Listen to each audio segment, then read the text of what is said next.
ensuring that the trade-offs are minimized to nullified when it comes to leveraging a public cloud infrastructure, but doing so in a way that's responsible and assures the regulators and the owners of that data, those data sets, that data will be protected, not just resident in a country, but sovereign. And there are multiple nuances associated with that. So we solve for that. And we do this in a few different ways across the company. You're familiar with Khazna as the data center provider, design, build, operate. And rather than just look at it as a real estate play or a wholesale shell and core, they're also innovating on every level of the data center development. So the increasingly high density compute and higher density compute is becoming a requirement for the deployment of AI infrastructure. And so Khazna has some innovative designs around the rack itself, the building, the wiring, the tooling, the cooling equipment as well. It's just such a sophisticated wonder of the world when you have one of these things, and they're building some very forward-leaning pieces of infrastructure as we speak that I think is going to provide some very interesting world firsts and allow us to scale what we stuff that data center with, and that's the digital infrastructure, and that's what Core42 does. That's my day job, selling digital infrastructure and deploying it, equally as difficult. Selling it maybe not so much anymore because everyone wants compute. Deploying it is difficult. Procuring it is difficult, increasingly, because you have many different, there's a lot of demand globally. There are restrictions around the technology you can deploy, especially those cutting edge technologies. So we try to solve for that. That's what I do on my night job. But what is digital infrastructure? It's the combination of cloud and multiple flavors of cloud, whether it's a private cloud where you have an air-gapped system, you're hosting top secret data, there's no room for error. Then you have what we are defining as a sovereign public cloud, and that's where we leverage the relationship with Microsoft that we've established to deploy workloads from the government and regulated industries in a public cloud environment with our sovereign controls over it, leveraging encryption in motion, in transit, and at rest. So we solve the sovereignty problem, we attack the problem in a very different way.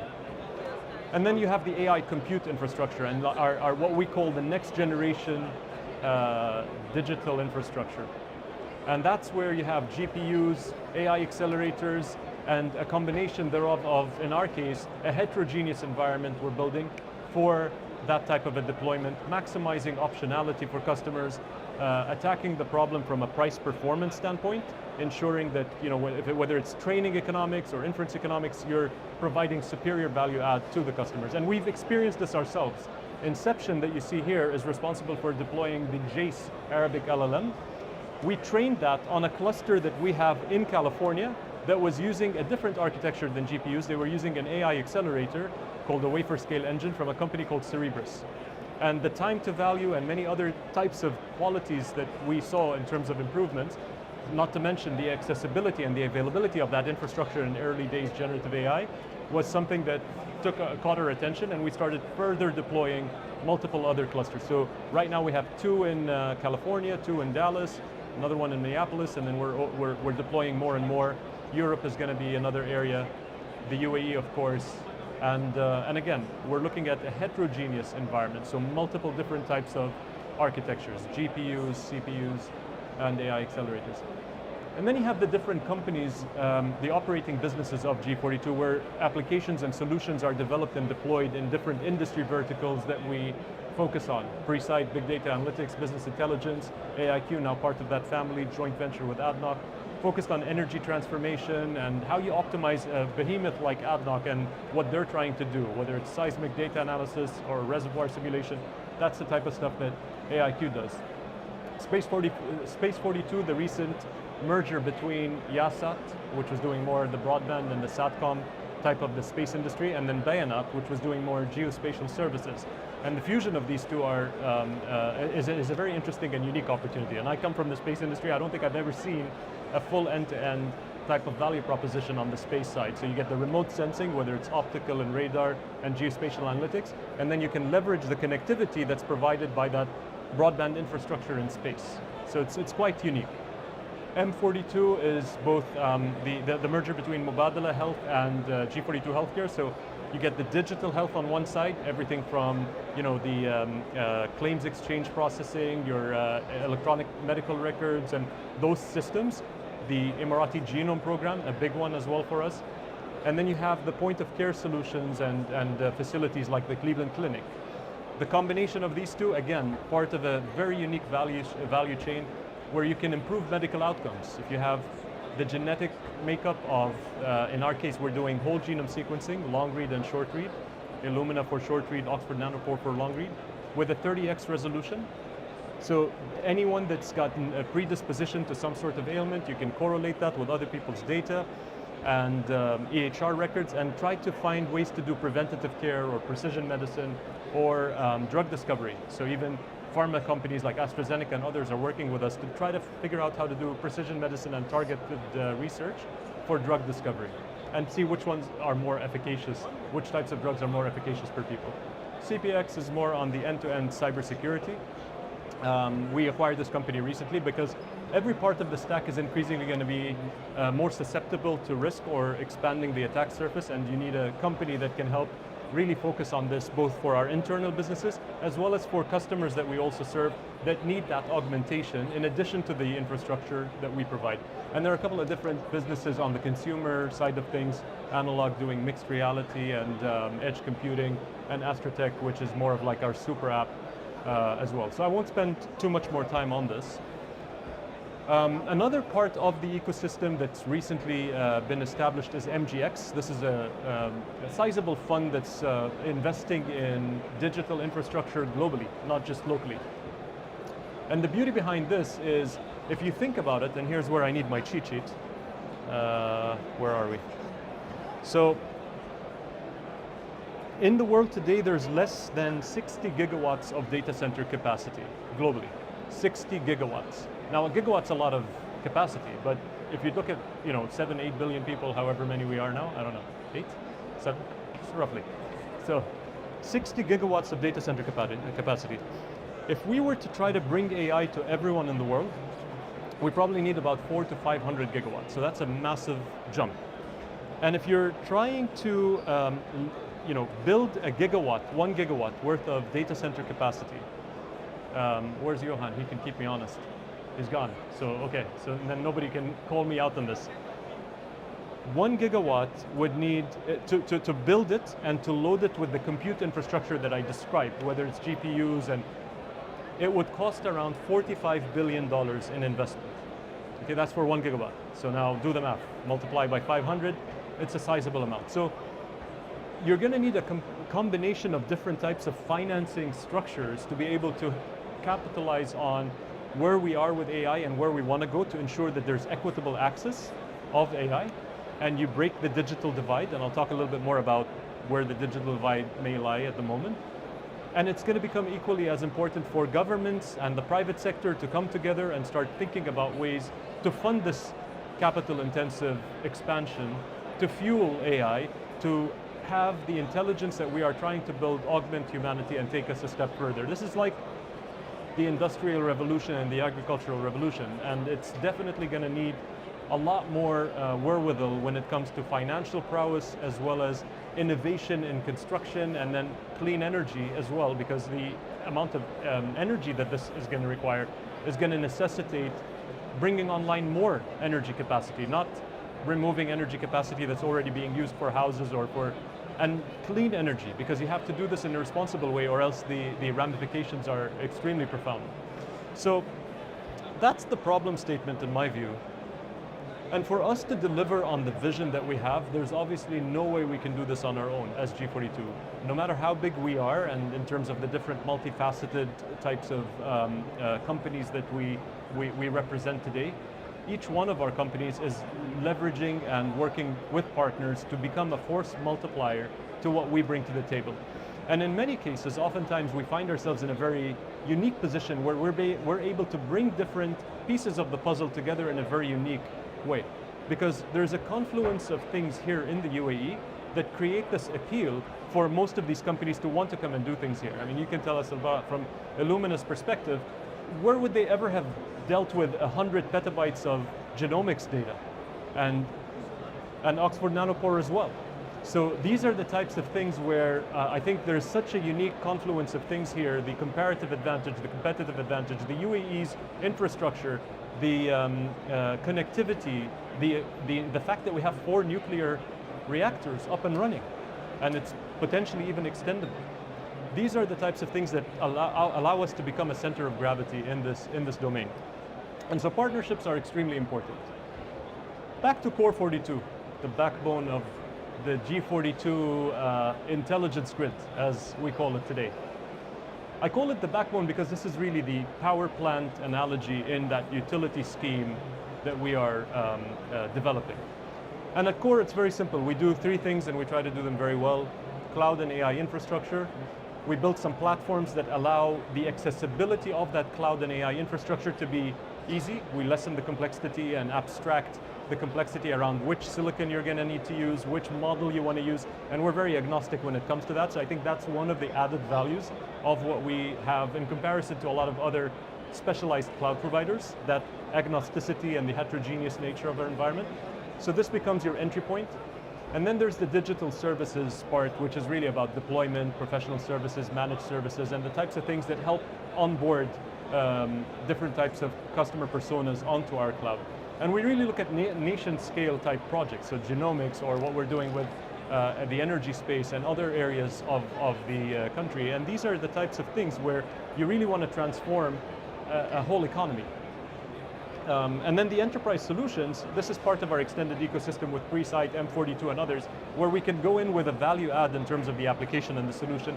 That becomes the forcing function behind how you design your infrastructure footprint or what you need to utilize in terms of compute.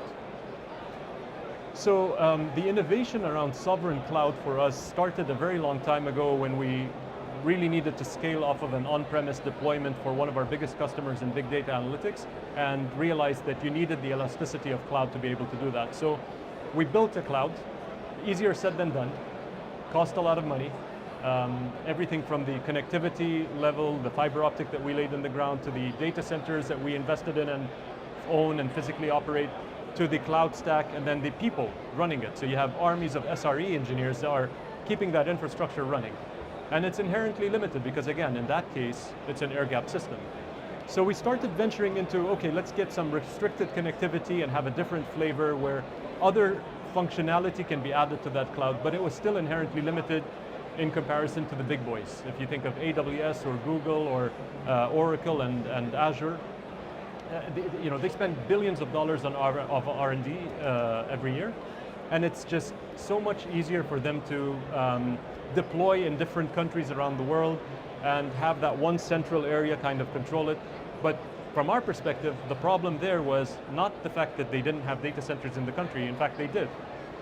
And residency wasn't the issue, it was sovereignty. And that's where extraterritorial jurisdictional control by either government that these technologies emanate from can access that data through certain measures. And that was a red line for our regulators, and so the forcing function behind us building a cloud. October 2022 came about, we sat down with Microsoft, we thought, Microsoft, you have a limitation, you're interested in what we somewhat have, the public sector and regulated industries, you're only able to serve the consumer market and SMBs. And in our case, while we can serve the public sector and regulated industries, the problem is our functionality was missing, and they were used to Microsoft type enterprise agreements that had a richer feature set. And that became a problem for many of our customers who were on-prem that we were trying to onboard to cloud. And so we came to a meeting of the minds with Microsoft, and it just so happened that they were also beginning to embrace a new technology called confidential compute. So traditionally you had encryption in motion or at rest, so in storage or from point A to point B. Confidential compute gives you the ability to encrypt things in memory or in processing. That was a missing link and a light bulb moment for us where we thought, why don't we build, I'll repurpose a product team that we had back then at G42 Cloud, and we'll build a sovereign control platform, attack the problem differently. You still need an air-gapped system for top secret data, but the majority of workloads for the public sector and regulated industries can now leverage the public cloud with the right sovereign controls, with the regulators being able to have the ability to ensure that different workloads are classified a certain way and deployed in compliance with the regulatory regime, and ultimately protect personal data. I mean, that's what it's all about. So personal data, secret data, these things need to be protected, but we don't want to have a trade-off being the ability to derive value from those data sets. So that's what we did on the cloud side. Here's an example of what I mentioned earlier in terms of abstracting the complexity and allowing for optionality, allowing a customer to then access different models, not just the one we built called Jace, but different models that could potentially be leveraged for different types of workloads and prompts. And similarly on the silicon side, the economics and the price performance dependent on your workload. So we just signed, we need to add Qualcomm here. So we just signed a deal with Qualcomm a few days ago. The inferencing that Qualcomm provides for this API that we have in terms of its speed and its economics is sometimes superior to other providers. So I don't expect a customer to know that and figure out he's going to pick, Llama here and Qualcomm here. This is something we need to abstract and deliver as value to customers. And this is here and now. We're not talking about in the future or aspirations. We're a one-year-old company. We launched in GITEX of last year, and we already have deployed infrastructure in the UAE, in the US, soon in Europe, and hopefully other places around the world, including the latest cutting-edge technologies from the big boys like NVIDIA and Cerebras. Proof that it's real. This is in California, in our Colivore data center.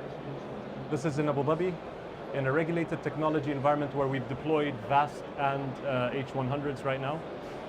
So this is available and ready. We're bringing these compute cycles to the market and adding to the innovation ecosystem here in the UAE. And so we are of the firm belief that you need to have an inclusive approach to AI. It's very important for us to ensure that nobody's left behind. If you think about a world, how many centuries ago would this have been? Maybe like 3 or 4 decades ago? Or 400? I can't remember. Electricity. Whenever electricity was late 19th century? Okay, so whenever that was, electricity came about. And if you imagine, there's been quite 14 decades, I think it's 14 decades ago. That's the statistic I heard. So think of how much time that is. And the fact is today, in today's world, you have 700 million people that still don't have access to electricity. That's a pretty profound thought when you think about it, because that means that they can't innovate on top of electricity the same way we did. They can't learn the same way we did. There are other hurdles in life that they need to think about. We can't afford to have this happen with intelligence. The multiplier effect that intelligence has that we are seeing in a very nascent way right now with generative AI and workflow optimization, and you're starting to see glimpses of this becoming much more profound with reasoning engines. And that's taking a lot away from your cognitive load of the mundane types of things that normal everyday life, whether it's work or on a personal life side, starts to consume in a person's time and ability. So you want to be able to have that become inclusive, and you want to be able to break the digital divide. And so one of the things we're really focused on is helping to democratize and provide equitable access to this technology. But to do that in a responsible way, and responsible AI is something that's extremely important to us. We just announced a responsible AI lab with Microsoft that we're opening here in the UAE. And this comes across in the whole value chain of AI. So whether it's the model training and having it be culturally sensitive in how it responds, or minimize hallucinations so that if you're using it for a medical or a legal application, it's not doing something that it shouldn't do and inadvertently getting us humans into trouble, right? Because these things could have life types of effects. On the data center side, like I said, the type of energy that's going to be required, the responsibility we have, even in terms of liquid cooling and the water, all these things are going to be increasingly more important. And so one of the examples of something that I'm very proud of is what we announced recently in Kenya, where jointly with Microsoft, we've committed to a 1 gigawatt data center leveraging geothermal energy, and then providing different solutions from all parts, all levels of the stack that I mentioned, to help do, in a sense, what we've done successfully here in the UAE and replicate that and deliver that type of value to the public sector and regulated industries in Kenya. And so these are the things I think we can do a lot more of, hopefully in the future. Let me see if I'm missing anything here. So this next slide, I woke up this morning at 5 a.m. Before I go to the gym, I had a thought. And I'm not Einstein, so I didn't come up with this equation, although it is pretty brilliant. But if you really think of it, and I don't know, I had this thought early this morning in the context of this presentation because the juxtaposition of energy with AI and the data centers and all the solutions we're building is quite interesting and profound. But when you think about it, the more energy you put into it, the more intelligence you get out. So this is another way to kind of look at the dynamic and look at where, from a physics standpoint, things have gotten. Take a step back. We're all desensitized to the progression of technology because in a post-iPhone world, every 2 weeks something changes. Moore's law is becoming negligible in terms of, you get a surprise factor. I remember when ChatGPT first came out, it was like really magic. Now, statistics, data, lots of information, and then every time something new comes in, the amount of time between those different progressions is getting shorter and shorter, and the amount of surprise and shock value is also getting minimized. But ultimately what it comes down to, and like the statistic I mentioned earlier in terms of data capacity that's going to be required globally to deliver this type of intelligence more holistically and make it ubiquitous, is going to come down to the more energy you put at it, the more intelligence you get out of it. So this might be a new formula that should be adopted by at least us AI practitioners, and hopefully we get to a world where, like electricity, we can light up people's houses with intelligence, light up people's lives, and allow them to augment their human ingenuity, not replace it, but not have 700 million people left behind without access to something that could have a multiplying effect. The ability to learn will change. The ability of how healthcare is delivered, how education is delivered and consumed will change. So I think we all have a responsibility to work towards a future where you allow and enable as many people as possible to access this technology in an equitable way and capitalize on it for future generations, and do it in a responsible way to ensure that the planet isn't harmed by virtue of deploying all this power and data center capacity. So that's the story of where Core42, the backbone of the intelligence grid that G42 is building, sits, and why we feel strongly about next generation AI infrastructure in helping deliver that type of value. Thank you very much.